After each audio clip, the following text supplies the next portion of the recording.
Have you ever played a game where you missed a brilliant move only to later in the game play an even more brilliant move? Well, in our next game, you're going to see me do just that.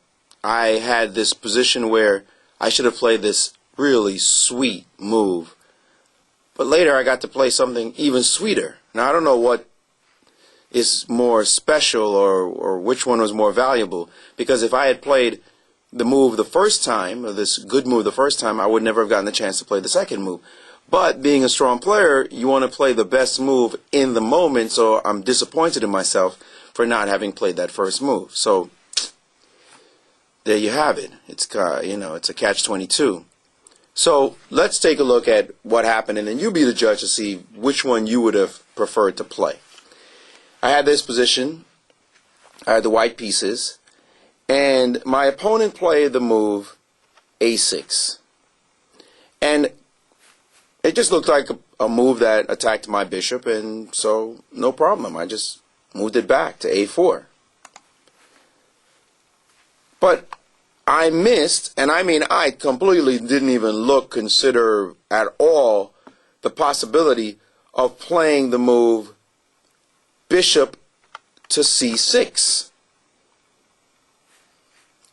Only after it's actually on the board do you stop and look at it and say, wait a second, that move looks tremendous. Now it's hitting this pawn on b7, it's hitting the pawn on d5. Black can't play b takes c6 because of a knight takes. After knight takes c6, queen is hanging, the queen has to leave, give you the bishop with check. It's just a free pawn. Now it's over. It's just a free pawn. And you can see that black can't defend this position because it's two pawns under attack and there's nothing to do to somehow defend both pawns. Rook to b8 is not going to cut it, so don't even bother. There's just no way to defend both pawns. That's it. White just wins a pawn. Look at that move. Of course, I just didn't see it. It's on a square that is protected by a pawn. Why would I look at that move? All right, now we know why we have to look at moves like that, or why we should see moves like that. But in the game, I just didn't see it. And it's normal to miss a move like this one. So instead of playing, by the way, if he tries to defend with knight takes knight, then I can first snap off the rook before going forward, so nothing works. All right, so I miss this move, so it's just completely out. Bishop to c6, and I played the move bishop to a4, and now black should immediately try to untangle his forces and play the move bishop to f6. This was totally necessary to punish me for the mistake that I made, just to release his pieces a little bit. Unfortunately, black played the move rook to c8. Just a casual chess move, just bring a rook to an open file. Looks good. Unfortunately, it left everything in place for me to drop the move queen to h5 on him. And now, suddenly, f7's under attack, and nobody can help. Nobody at all can come to help. The only thing that could happen is something blocks, whatever blocks g6 or knight g6, I'm going to win material. At least, well, knight g6 actually loses the knight on d7, so g6 would be the only way to try to play, but that's just going to hang this pawn on h6, so he's just going to lose a pawn for no reason. Probably that's what he should have done, come to think of it. But it doesn't matter because, losing a pawn is just a cut that's not going to heal. So instead he played the move knight takes on e5, removing my knight. And I continued with rook takes on e5. And now the d pawn's under threat and the rook on e8's under threat, so to my bishop. So he played b5. And after bishop to b3, it's like everything he did just pushed me to be attacking his pawn on d5. So now I'm going to win the pawn no matter what. So he played bishop to f6, and I played rook takes d5.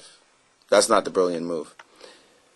The brilliant move comes now when my opponent decided to play the move queen to a5. And I get to play the shot queen takes f7 check. You know, now that I look at it, it's a good move. It's a good move. Clearly, king takes queen loses more material after rook takes pawn check. No matter where the king goes, let's say it goes here to g6, I take, and I'm up 3 pawns, and he can't get back one of them because of rook takes with check, and so I'm just killing him. 2 passed pawns, the bishops. I have 3 extra pawns right now. Position's really good for me. Even if I lose one of these pawns back, I'm still completely winning. But I got to tell you, he played the move king to h8, just finishing it off. He played king h8, and now I got to play the move rook to e5.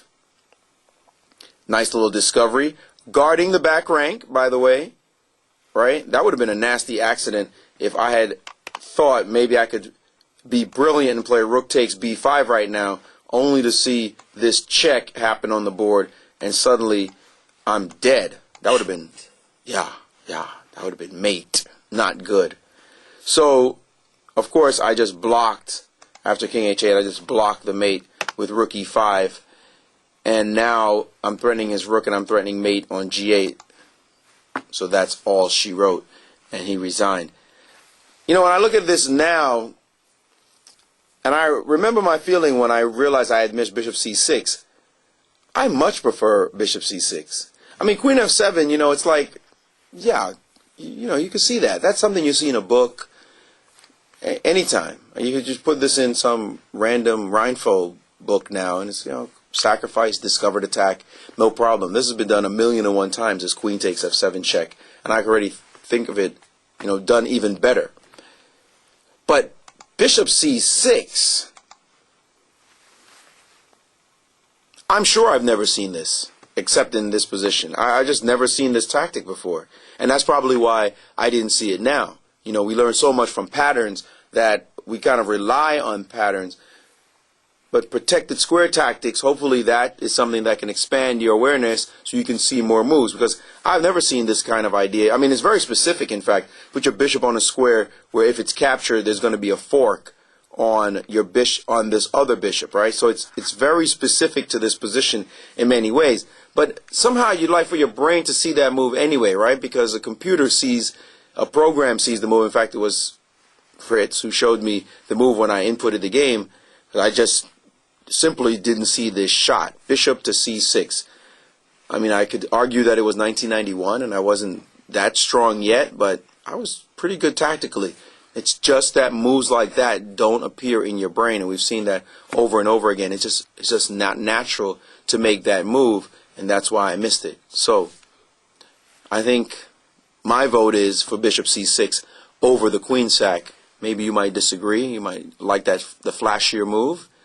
But I wish I had seen this move.